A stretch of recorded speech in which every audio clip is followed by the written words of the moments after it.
Okay, Emma Goldman, welcome. So let's start off. I'd like to take you guys back to the early days and how you guys all became to be involved in the hardcore scene. Well, I mean, we started, like, we were friends before we played music, and then I joined Dad Thighs, y'all's previous band, as a session drummer on tour. I feel like that's where we started, but Emma Goldman, before Emma Goldman, was supporting Felix on his solo project. Yeah, I'd say in Vancouver, we are definitely not part of the hardcore scene. We're the punk scene, I guess. The hardcore scene's pretty self-contained, and Screamo is not a part of it, I guess. But I don't know. When I was in high school, I got to see Graf Warlock, and my friend's band was opening for them. And it was like at a punk house, and just really loved it. And just kept going. Cool. Okay, that beautifully leads me into my next two questions. Given that you guys have all been friends for a long time, I'd like you guys to talk a little bit about band chemistry, because it's kind of the thing that always gets left behind for maybe some of the audience who see it. How important is it to you guys that you're such good friends, and what does it bring into the band? Well, I think part of it is like almost to a point where we're not productive oftentimes because it's like we get to hang out, like we're all best friends, and we get to hang out with each other at least once a week to jam. So it's like, again, we're being creative and we're doing something, but at the same time, it's just like, it's needed, especially now, like after working all week and stuff, like, it's nice to hang out with one another. We're pretty goofy. Like we're serious when we need to be, but I think it's just even for the creativity too. I think it's really important. We're very comfortable sharing ideas with one another, and I think that's because we're so comfortable. We're not trying to posture with one another ever. We're not trying to like show off or anything like that. So we feel comfortable sharing ideas, and I like that because sometimes you get the kind of weird, kind of off-kilter ideas come out that leads us to maybe writing something a bit different. Yeah. I feel like, yeah, for me, it would be, I feel like it's like the most important part. Yeah, I feel like it would be kind of nothing without our friendship and our relationships with each other. Yeah, I definitely feel like if we weren't close friends, it'd be a lot harder to feel comfortable to experiment. Like, you know, just like being nervous about like what the other people think. It's like, I don't really care. I don't care what these guys think. Yeah, there's a psychological safety in that to be able to just, and I guess like we don't need to have an ego about what we're doing. It's just like I feel safe in sharing my ideas and being myself. And I guess like I feel like this has been a shift over with the music scene over the last like couple of decades where you know, like sometimes you had to perform in being somebody, so that way, you know, you would be seen as like cool and have some sort of, I guess, like social capital. And I feel like that's always something that I'm not. I have to be myself. I have to. Yeah, I like being goofy and chatty, and yeah. I'm always the chattier one in the band, so. And the one who's always the last to leave, much to everybody's chagrin. Because I'm like, I have to say bye to everybody. I have to, yeah. Cool. Okay. On the topic of friendship and now into creativity, when you guys are all kind of coming together, bringing in ideas, do you guys ever get to a point where you feel like the art just starts to create itself? Yeah. I don't know. I feel like we really like run with it when we get into like flows like that, and like I feel like our songwriting is kind of like, we always joke about how many different parts we have in our songs, because I feel like we're like, that's so sick. Like let's keep that in and like let's add another part and another part, and it's kind of like layers in that way.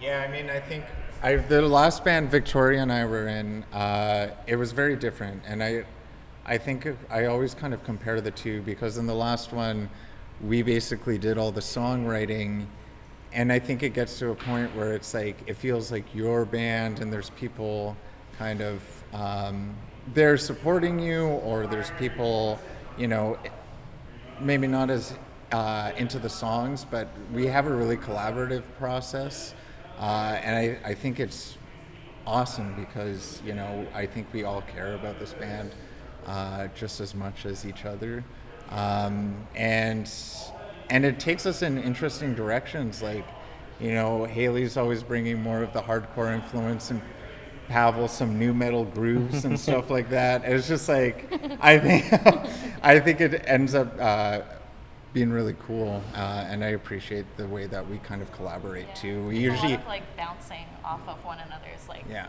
I mean, we all have very similar music tastes, but Yeah. like more maybe, like somebody has a specific influence that month that they're like, I really want to bring that Yeah. style into this song or whatever. yeah.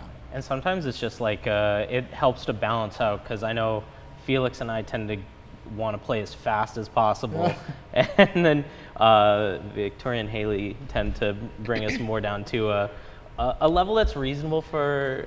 We like what it's called Haley's tempo. Yeah. It's like a, It's groovy. Yeah. Yeah. Any breakdown that's Haley's doing. Yeah. Well, partially. yeah. Okay. I'm glad you guys mentioned about kind of the divides between scenes and that you all take from other ideas.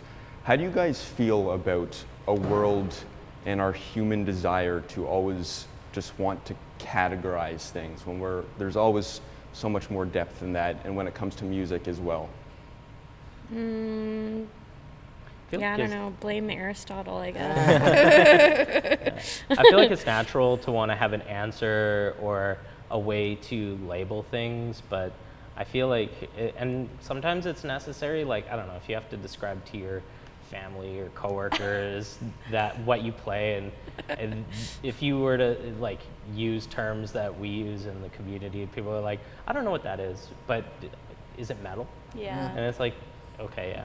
Sure. I feel like we all like run into that a lot where, I don't know, sometimes like once a week or whatever, doesn't matter. But there's always somebody who's like, oh, cool, what kind of music do you play? And we're all like, all of us always share the story of like, yeah, I never know what to say, like punk. And it kind of, I guess. Hard rock. Yeah, like, I don't know.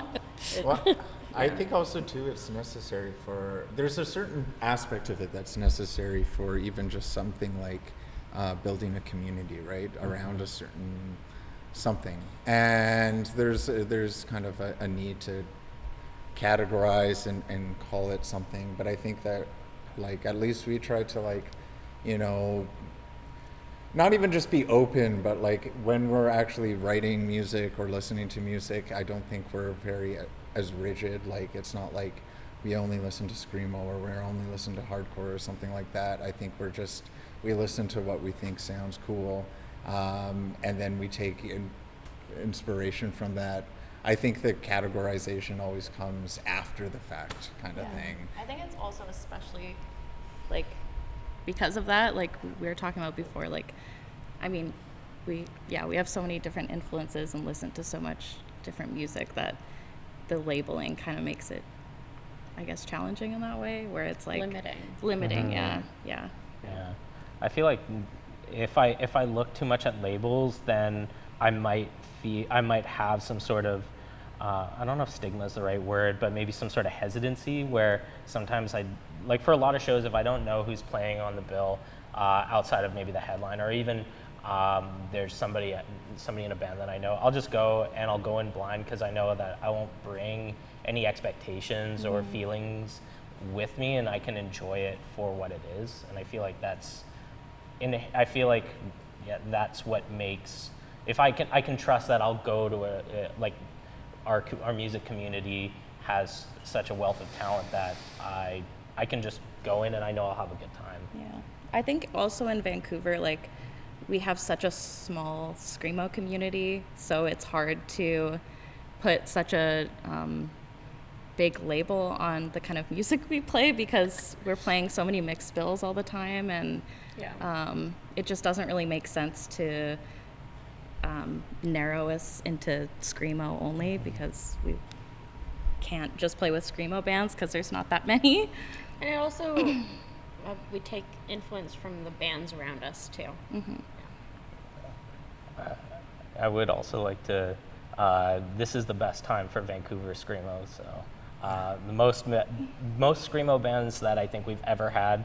Four. Which is amazing, and my hope is that it helps influence all the younger folks that are coming out to shows to want to start Screamo bands and, you know, help establish us as like a spot in the West Coast, because I feel like growing up in Vancouver and the greater Vancouver area, especially me, like I had one friend that we both listened to Screamo, and that was, you know, it's nice to see a lot of folks coming out to shows, and it's like they're a group of friends and they're wearing like Orchid and Page 99 shirts, and it's just like, I wish I had a group of friends like as a teenager to share this with. So yeah, it's very cool to see. The DIY, the hardcore scene, all of these things has, for over 40 years, truly only lasted because of a community built on love, respect, and openness. And as you said, it's very hard to find people out there sometimes that truly relate to that. What about this scene has allowed you guys to stand where you are today with all of those things? Community and friendship. I think I'm excited to go to shows and see people that a lot of the time it's our only point of like getting to spend time with each other, and it's around an activity that we love to do, which is playing music, making music. And I think it's the friendship and it's the collective sharing of our art that makes, I feel like, our lives meaningful. Yeah. Go I ahead. think too, especially like if you've grown up feeling like an outcast or like kind of like you don't fit into like maybe mainstream society. If you like myself dealing with mental health issues and substance abuse issues and stuff like that, I think everyone wants to feel useful. Like I think we get a lot of happiness, at least I get a lot of happiness feeling useful. So I think it's finding a community where you can feel useful, where you can like go and like, you know, help wrap some chords or like work a door or something like that. And it's like no one's ever doing it for money or anything like that, but you get to feel like you're part of something. You get to feel like you're contributing to something, that you're useful to a community of people. I think that's really huge, and I think, I mean, that's kind of what's kept me in it, and especially now being like 31 years old and seeing like kids and teenagers and stuff coming up. It's really nice to kind of have that distance from like a decade or so, or over a decade, and seeing kids like going through that same thing that I went through. I'm sure we all went through when we were that age as well. Yeah, okay, I will add something to that. I think when I started...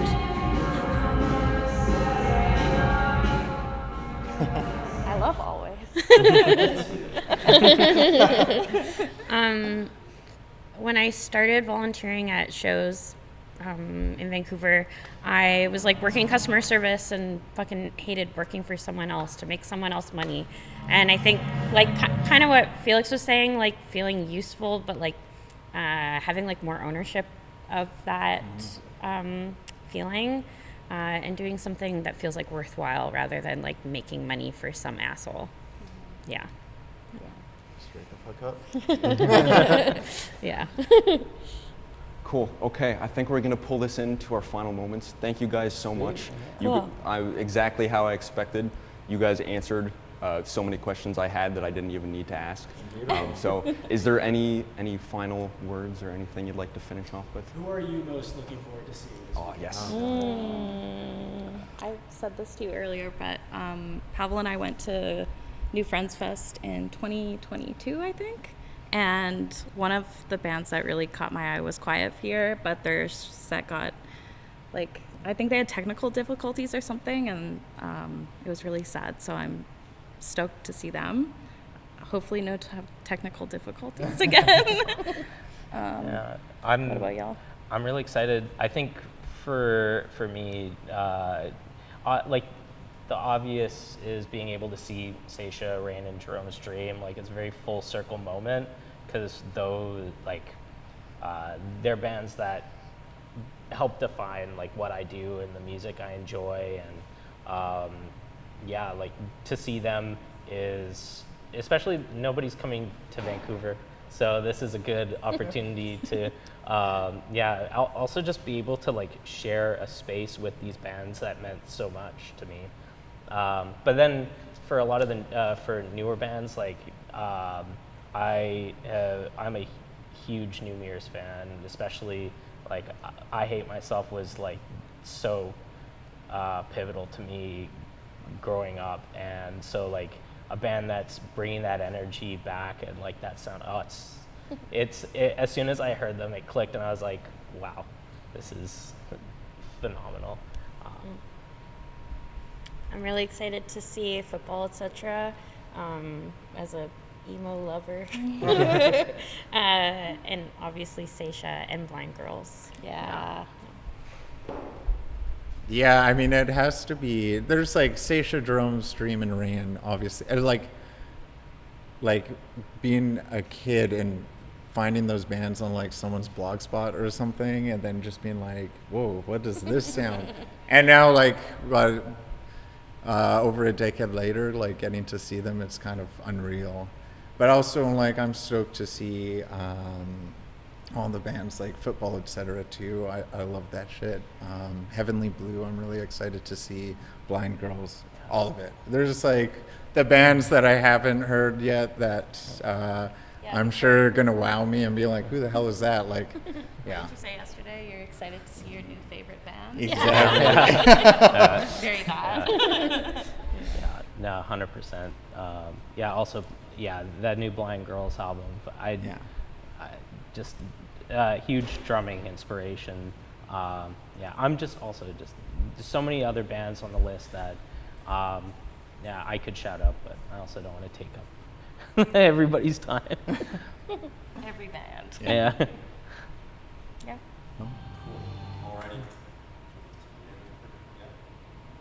All right. And that's Sweet.